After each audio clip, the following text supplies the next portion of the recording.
نحمده ونصلي على رسوله الكريم اما بعد فاعوذ بالله من الشیطان الرجیم بسم اللہ الرحمن الرحیم الحمدللہ یوم درس قرآن روزانہ اس یوٹیوب چینل پر شیئر کیا جاتا ہے۔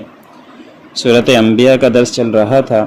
الحمدللہ سورۃ انبیاء کا درس مکمل ہوا اور سورت کے مکمل ہونے پر میں اس کا خلاصہ عرض کر دیتا ہوں۔ آج آپ لوگوں کے سامنے خلاصہ عرض کیا جاتا ہے۔ 17ویں پارے کا آغاز سورۃ الانبیاء سے ہو رہا ہے۔ اس سورت میں 12 آیات اور 7 رکوع تھے۔ اس سورت کی وجہ تسمیہ یہ ہے کہ اس میں تقریباً 17 انبیاء کرام علیہ السلام کا ذکر آیا ہے۔ صحیح بخاری میں حضرت عبداللہ بن مسعود رضی اللہ تعالی عنہ سے روایت ہے کہ سورہ بنی اسرائیل، کہف، مریم، طٰہٰ اور سورۃ انبیاء نزول کے اعتبار سے پہلی اور میری قدیم دولت اور کمائی ہے۔ سورۃ الانبیاء کے اہم مضامین درج ذیل ہیں۔ سورۃ الانبیاء کی ابتدا میں دنیا کی زندگی کے زوال کی تصویر کشی کی گئی ہے اور بتایا گیا ہے کہ قیامت کا وقوع اور حساب کا وقت بہت قریب آ گیا ہے، لیکن اس ہولناک دن سے انسان غفلت میں پڑے ہوئے ہیں۔ نہ اس کے لیے تیاری کرتے ہیں، نہ ہی ایسے اعمال کرتے ہیں جو وہاں کام آئیں گے۔ ان کے سامنے جب بھی کوئی نئی آیت آتی ہے تو اس کا مذاق اڑانے اور اسے جھٹلا دیتے ہیں۔ وہ جانتے ہی نہیں کہ اس عظمت والے کلام کو کیسی سنجیدگی، وقار اور عاجزی کے ساتھ سننا چاہیے۔ مشرکین آپس میں حضور اکرم صلی اللہ علیہ وسلم کے بارے میں کہتے تھے کہ یہ شخص جو رسالت کا دعوے دار ہے یہ رسول نہیں ہے بلکہ تمہارے جیسا ایک انسان ہے، اور یہ دوسرے انبیاء جیسے مادی معجزات کے پیش کرنے سے عاجز ہے۔ قرآن نے جواب دیا کہ جتنے بھی انبیاء پہلے آئے ہیں وہ سب کے سب انسان تھے، کھاتے پیتے تھے اور دوسرے انسانی تقاضے بھی پورے کرتے تھے۔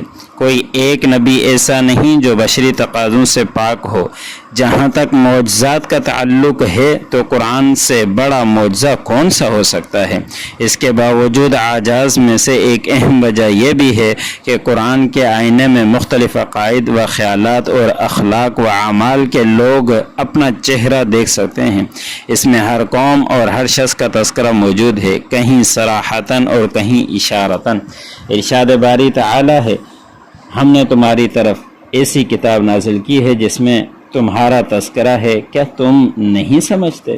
مشہور تابعی اور عرب سردار حضرت احنف بن قیس رحمہم اللہ کے بارے میں آتا ہے کہ ایک دن بیٹھے ہوئے تھے کہ کسی نے یہی آیت پڑھ دی۔ وہ چونک پڑے اور کہا، ذرا قرآن مجید تو لانا، میں اس میں اپنا تذکرہ تلاش کروں اور دیکھوں میں کن لوگوں کے ساتھ ہوں اور کن لوگوں سے مجھے مشابہت ہے۔ وہ قرآن کے اوراق الٹتے رہے، پلٹتے رہے اور مختلف لوگوں کے احوال پڑھتے رہے۔ پھر انہوں نے وہ آیات پڑھی جن کے اندر ان سعادت مندوں کا تذکرہ ہے جس میں سے کسی نے جان اللہ تعالیٰ کی راہ میں قربان کر دی، کسی نے سارا مال خرچ کر دیا، کوئی رات بھر بستر سے جدا رہتا ہے اور کوئی برائی کے قریب بھی نہیں پھٹکتا۔ پھر وہ آیات پڑھی جن میں مشرکوں، کافروں، منافقوں اور فاسقوں کا ذکر ہے۔ دونوں قسم کی آیات پڑھنے کے بعد وہ کہہ اٹھے کہ اے اللہ، میں ان دونوں گروہوں میں سے نہیں ہوں۔ پھر انہوں نے سورہ توبہ کی وہ آیت پڑھی جس میں ایسے لوگوں کا ذکر ہے جس سے گناہ بھی ہوئے اور انہوں نے نیک اعمال بھی کیے۔ یہ آیت کریمہ پڑھ کر پکار اٹھے کہ ہاں یہ میرا تذکرہ ہے۔ یوں بالآخر انہوں نے قرآن میں اپنا تذکرہ تلاش کر ہی لیا۔ مشرکین کی مضحکہ خیز اور حماقت آمیز حرکتوں میں سے ایک یہ بھی تھی کہ وہ قرآن کے بارے میں کسی ایک رائے پر متفق نہ تھے۔ کبھی کہتے کہ یہ سحر ہے، کبھی کہتے یہ شعر ہے، کبھی کہتے یہ خواب پریشان ہیں، کبھی اسے محمد صلی اللہ علیہ وسلم کا افتراء بتاتے اور کبھی کسی سے سیکھا ہوا کلام قرار دیتے۔ ان کے اضطراب اور اختلاف کا ذکر کرتے ہوئے قرآن کہتا ہے، بلکہ وہ کہتے ہیں کہ یہ قرآن خواب پریشان ہے، بلکہ اس نے اس کو اپنی طرف سے بنا لیا ہے، بلکہ یہ شاعر ہے۔ اور قرآن شعر ہے، تو جیسی مادی معجزات پہلے انبیاء لے آئے تھے اسی طرح یہ بھی لائے۔ اس کے بعد قرآن نے مشرکوں کو ان ظالم قوموں کے انجام کی طرف متوجہ کیا ہے جنہیں اللہ نے بصارت اور بصیرت رکھنے والوں کے لیے عبرت کا سامان بنا دیا۔